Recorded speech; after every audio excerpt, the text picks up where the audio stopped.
Misteri arti kehidupan manusia itu oleh Eloi pencipta sudah ditentukan ada 3 unsurnya.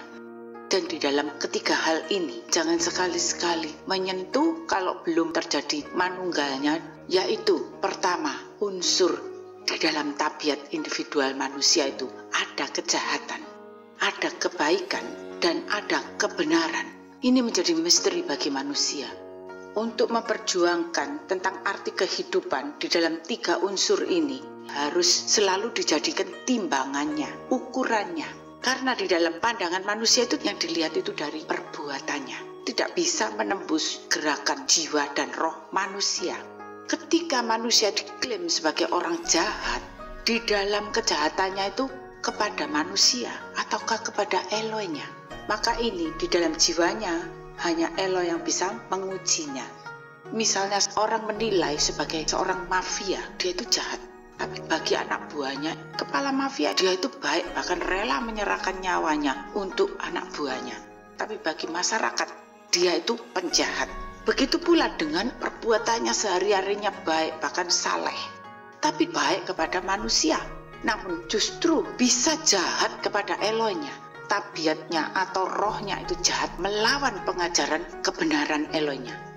Begitu pula bagi mereka yang sudah merasa hidup dalam kebenaran, yang diklaim sebagai orang benar menurut standar kebenaran agamanya, masing-masing mengklaim dia itu orang benar. Di dalam penilaian Eloi bisa penyesat, kejahatan itu bisa tersembunyi di balik kebaikan dan di balik orang saleh. Bahkan masih bisa tersembunyi di balik orang yang sudah dibenarkan karena iman.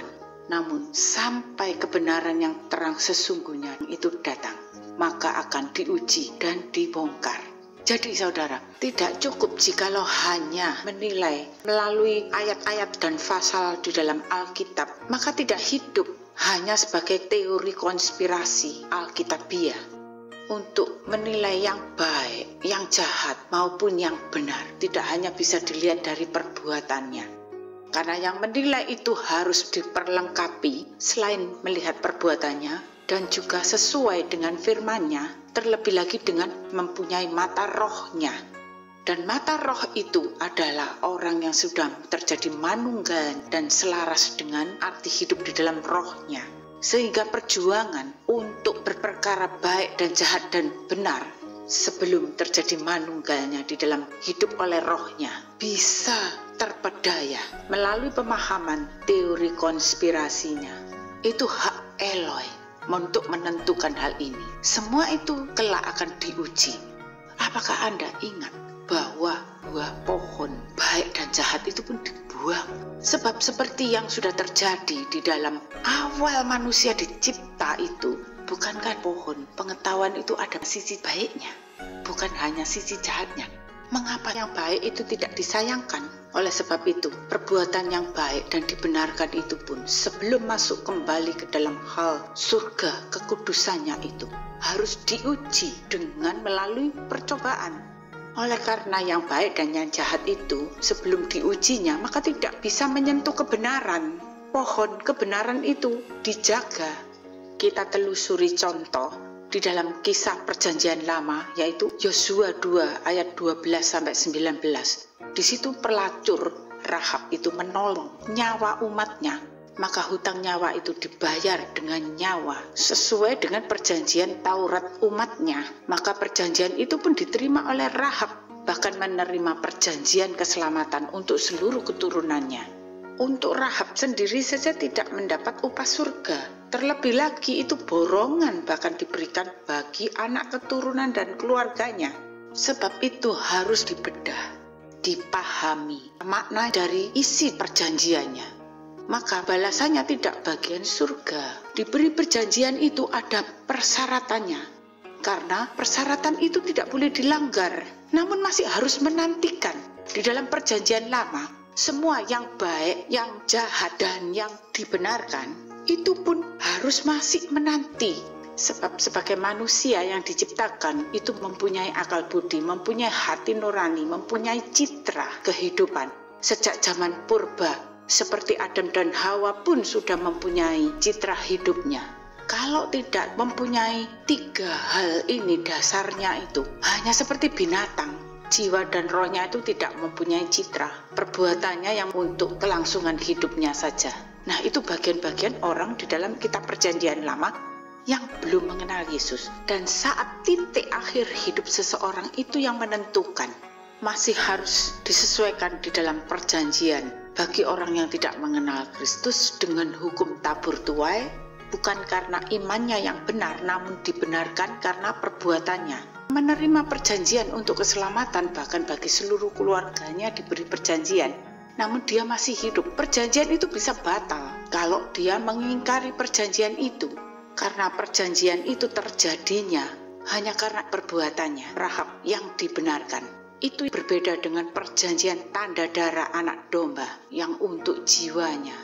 Namun untuk orang-orang yang menerima perjanjian di luar iman Kristus ini, bukan perjanjian surga yang diberikan sebagai balasannya, namun disesuaikan dengan hukum tabur tuai, hanya dibenarkan karena perbuatannya. Jadi hanya menerima kesejahteraan hidup semasa di dunia ini, dan bagi keturunannya juga yang mengikuti teladan nenek moyangnya. Jikalau mereka masih hidup, tidak menjaga perbuatannya itu sampai mereka berubah, maka perjanjian itu menjadi batal. Dalam perjanjiannya itu tidak kekal, tidak mempunyai tanda darah.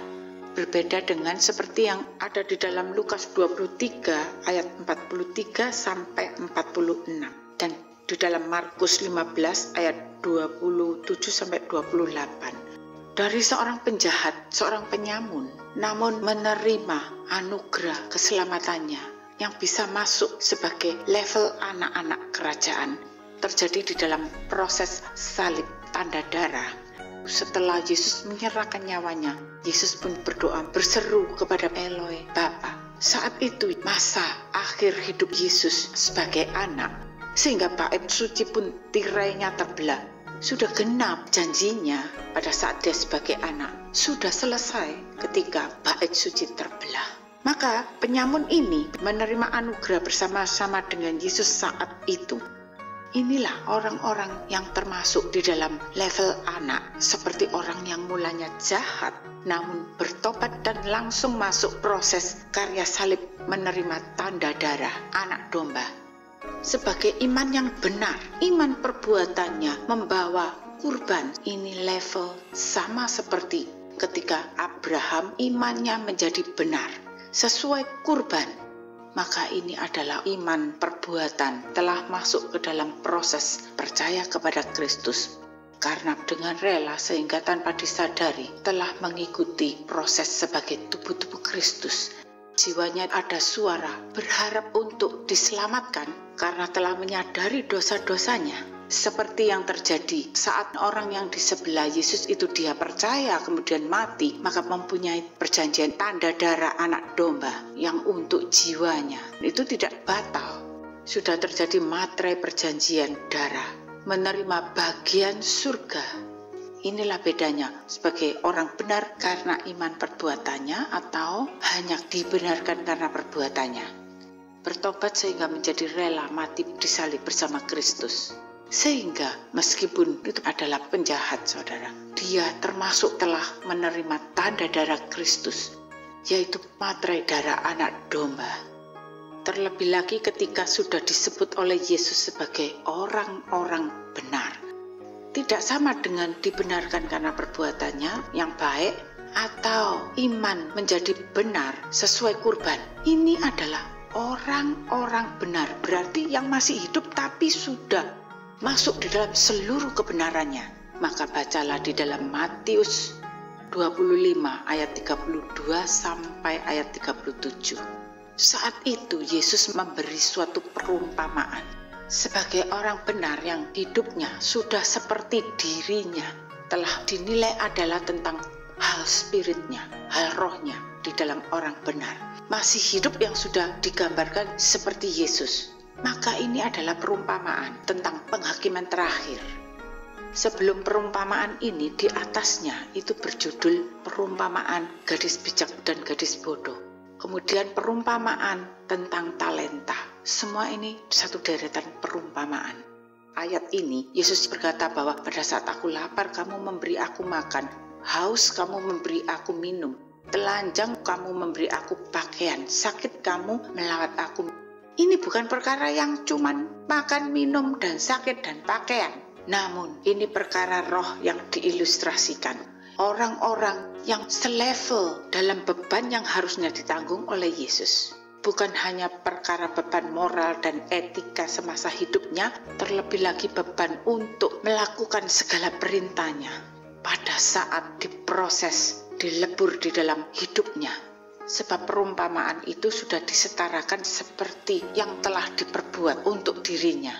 Yang bisa saya rasakan dan mengalami tentang hal ini waktu diproses, masuk di dalam penderitaan hidup yang hampir membuat saya tidak tahan, hanya bisa bersuara di dalam hati, berbicara, Tuhan, apakah kelebihanku dengan orang lain sehingga Tuhan memuji aku sedemikian beratnya?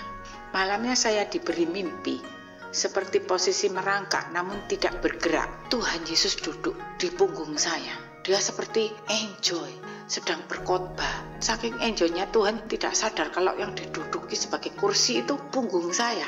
Akhirnya saking kecapeannya tangan saya tuh sampai kejegluk gitu saudara. Otomatis Tuhan tersentak dengan kaget. Karena tangan saya tidak kuat, saking capeknya kejegluk. Tuhan baru sadar langsung berdiri, spontan Tuhan bilang, sorry. Pada saat Tuhan lelah di bumi ini untuk meletakkan kepalaku saja aku tidak punya bantal ibaratnya. Seperti itu perumpamaan. Pada saat Tuhan lapar, bayangkan laparnya Tuhan, telanjangnya Tuhan, sakitnya Tuhan. Memikul beban Tuhan seperti itu tidak main-main. Karena itu sudah beban yang harus ditanggung oleh orang benar. Pada waktu mengalami uji coba yang sangat berat, ditinggal pergi seperti tidak ada. Semua hidupmu, tanggung jawabmu, seperti dia tidak peduli. Kesetiaan dan kasihmu dan ketaatanmu sedang diuji. Sehingga Tuhan merasakan seperti sedang sakit, sedang telanjang, sedang lapar. Sehingga pada waktu Tuhan perlu, aku selalu ada. Maka bukan sebaliknya, pada waktu aku perlu minta Tuhan selalu ada. Jadi ini level orang-orang benar. Maka sebelah kiri dan kanan sudah diperumpamakan level kambing dan domba. Di Wahyu mengalami bagian sebagai tubuh-tubuh anak domba yang tersembelih. Sampai sudah tidak bisa merasakan kapan aku memberi engkau makan dan minum dan pakaian Tuhan. Sampai tidak terasa untuk kepentingannya sendiri, untuk penderitaannya, untuk arti hidupnya pada masa proses. Bagi yang telah mengalami dan menjadi mental seperti pada masa Yesus hidup, walaupun masih hidup namun hidupnya bagi roh yang disebut sebagai orang benar pada masa penghakiman, maka akan menerima anugerah bagian di dalam kerajaan Yerusalem baru. Sebagai kesaksian seperti yang sudah kami alami, bisa menjadi ilustrasi firman. Hidup itu bisa menjadi seperti yang ada di dalam Alkitab Perjanjian Lama dan Baru. Maka akan saya bagikan menjadi realita melalui hidup kami pada waktu Tuhan memerlukan dan kami ada. Di dalam hidup ini tidak pernah biasa-biasa saja ceritanya. Sejak mulai saya bisa merasakan sesuatu bagaikan sebagai pemain dalam pertunjukan yang ada sutradara dan ada penontonnya, maka selalu seru ceritanya. Hidup kalau selalu ada ceritanya yang seru, maka yang menonton itu para malaikat dan roh-roh iblis yang ada di udara. Kita tidak bisa melihatnya, bahkan Tuhan pun melihat kita. Namun di dalam cerita hidup saya itu selalu dibuat kalah untuk menang. Bisa merasakan hal seperti itu. Bisa merasakan hidup itu ada seperti di roller coaster. Titik rendah dan titik puncaknya. Bagi semua orang itu berbeda. Yang saya rasakan pada waktu saya masuk ke dalam titik puncak, selalu Tuhan mengadakan suatu perkara untuk tidak terlalu tinggi dan bahkan dicabut. Jadi tidak bisa merasakan sampai melambung tinggi, membuat enjoy atau mabuk. Dalam hal ini saja sebelum bertobat bisa sangat menjadi luka dan kepahitan. Namun justru terjadi kerinduan untuk mengenal pencipta yang benar. Yang saya perlukan sebagai pegangan di dalam hidup ini. Maka dari luar negeri Tuhan yang memanggil kami pulang ke Indonesia bersama suami dan anak-anak. Setelah kami bertobat, singkatnya saudara, dan terjadi kepenuhan, terpanggil untuk pelayanan. Roh itu mulai kami rasakan hidup, bahkan seluruh keluarga merasakan hal ini. Walau belum menyadari jikalau hidup kami pun sedang merefleksikan firman hidup. Namun selalu diizinkan, sepertinya mesti terjadi ada goro-goro, perkara yang membuat buyarnya apa yang sedang kami lakoni itu. Dimulai lagi terus menjadi lakon cerita yang baru. Bukan karena pelanggaran kami dan jatuh, perkara yang membuat kami harus cabut dan memulai yang baru lagi. Kembali ke luar negeri lagi seluruh keluarga. Seandainya tidak dididik oleh Tuhan, jiwa ini kecewa dan kepahitan. Namun kembali kami rintis sebagai tempat yang baru. Di sini meletakkan kaki, bisa bersama-sama orang-orang yang rindu menerima pewahyuan, rindu memahami. Nah, di sini mulai terjadi kelompok kecil. Ketika sudah mulai menjadi dikenal, ketika kami sudah mulai masuk pemuritan firman hidup, diizinkan terjadi lagi goro-goro. Akhirnya menjadi buyar. Walaupun dengan hati hancur, saya bisa menanggapinya dengan bijaksana. Ternyata goro-goro itu untuk membuat saya bisa masuk perhentiannya, menghadap Tuhan secara total. Peran hidup yang selalu ramai ceritanya. Namun Tuhan tidak pernah memberi saya kesempatan untuk berbicara. Sering berkhotbah, sudah berbicara terus seperti para hamba Tuhan. Di dalam hidup saya tidak demikian, tidak diberi kesempatan. Diadakan untuk selalu diam, banyak berpikir dan merasakan, tapi sesuatu itu selalu melakoni. Sudah menjadi pelaku merasakan kehidupan dan menjadi pelaku pelayanan yang taat dan setia. Dengan iman perbuatan sampai kepenuhan mengalami sebagai kurban. Jadi ibaratnya tubuh sudah saya lakoni, nyawa sudah saya lakoni, sukma pun terus diproses untuk memahami. Sebagai hamba Tuhan, matinya saat pelayanan. Sebagai anak-anak kerajaan, matinya menderita di dalam citra salibnya. Sebagai gambar Yerusalem baru, matinya dijadikan moksa seluruh identitas sebagai hamba dan anak. Namun yang hidup adalah suara roh dan kebenaran. Dari ketiga hal ini, matinya yang dieluh-elukan dan dimuliakan ya tentu para hamba Tuhan pelayanan di mata manusia yang mulia. Bisa dilihat berbeda dengan kematian anak kerajaan, menderita oleh karena salibnya. Terlebih lagi yang harus tiba-tiba moksa, dicabut, menghilang. Meskipun Tuhan bilang, di mana aku perlu, engkau ada. Yang menikmati hanya Tuhan Roh Kudus saja. Saya berpikir seandainya dari muda pengalaman hidup yang rame itu, saya sudah jadi pembicara. Ketika sudah mempunyai perkara dan tanggung jawab jemaatnya yang berlimpah, pasti sulit untuk bisa dibawa masuk masa berhentian. Pasti tidak bisa saya lakoni. Sebagai pengikut Tuhan hanya melayani dan berbicara dan terus berbicara. Tapi mengikut Tuhan ternyata saya ngelakoni dan ngelakoni, mendengarkan. Sampai akhir-akhir ini gerakan Roh Kudus yang turun, maka Roh Kudus meminta saya untuk berbicara. Walau sebetulnya sudah menjadi enjoy untuk berdiam di hadapan Tuhan. Puncaknya tidak terputus-putus. Pada waktu bisa meresapi sesuatu, jadi bisa menangkapnya. Bahkan di dalam Alkitab, Perjanjian Lama dan Perjanjian Baru, semua ada gambarannya. Bisa melihat kejiwaannya, bahkan sampai pewahyuan. Bisa untuk merogoh sukma, memahami kehendak dan rencana rohnya. Bisa meresapi pula yang ada di dalam kitab Wahyu. Selain dengan perenungan ayat-ayat di Alkitab, itu ada prosesnya. Pada waktu perhentian diberi terus penglihatan dan mimpi, bahkan pewahyuan. Kemudian semakin dalam memahami tentang apa yang Tuhan hendak ungkapkan. Sebab yang diberikan kepada mereka itu tentunya sudah dilakoni. Roh Kudus hanya mengingatkan dan memberi ilustrasi rangkaiannya melalui pewahyuan. Masuk masa perhentian bagi para hamba Tuhan tentu saja sulit, karena mereka itu lebih banyak berbicara kepada jemaatnya untuk didengar daripada apa yang didengar dari Tuhan. Saya mengingatkan pada waktu mengikut Tuhan dan merasakan seperti orang Jawa bilang, nasibku kok jadi apes. jangan putus harapan, bukan ditolak Tuhan. Justru saat itulah kalau Anda menghadap Tuhan, jangan meminta pemulihan hidup, namun menghadaplah untuk minta semakin dikuatkan mentalnya. Sebab pada waktu itu cawannya sedang ditawarkan berjalan salib bersamanya. Jadi jalan salib seperti orang mati, itu kalau keluar bau bangkai. Jadi seperti orang apes. Ibaratnya kalau berjalan di luar itu burung terbang di atas saja bisa nelek di kepala kita, saudara. Seperti diizinkan direndahkan sampai sedemikian. Direndahkan sampai demikian.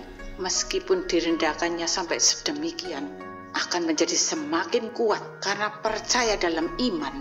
Ada pengharapan yang lebih dari hanya sekedar pemulihan hidup. Tapi kalau ngotot minta pemulihan hidup diberi, justru itu kelahiran raja-raja di bumi. Kalau dinubuatkan itu nabi palsu yang menubuatkan. Untuk terjadi pengangkatan mental, statusnya yang ditinggikan. Berjalan salib itu harus dijalani. Kalau sudah selesai pasti dicukupi. Namun karunia roh itu berdatangan luar biasa. Dapat mimpi penglihatan. Di dalam spirit itu tandanya hidup, tidak mati. Dapat sesuatu mujizat itu terjadi bukan kesembuhan, bukan berkat, bukan yang fana. Diceritakan orang tidak kagum, hanya Anda sendiri yang bisa kagum, akan merasakan tidak ada semua kebetulan. Nah, itu mujizat yang luar biasa. Anda bisa rela dan semakin kuat menerima cawan itu. Tidak ada lagi yang bisa menggoyahkan iman dan menggeserkan, menggantikan pengharapan baru Anda sebagai anak kerajaan yang kekal. Amin.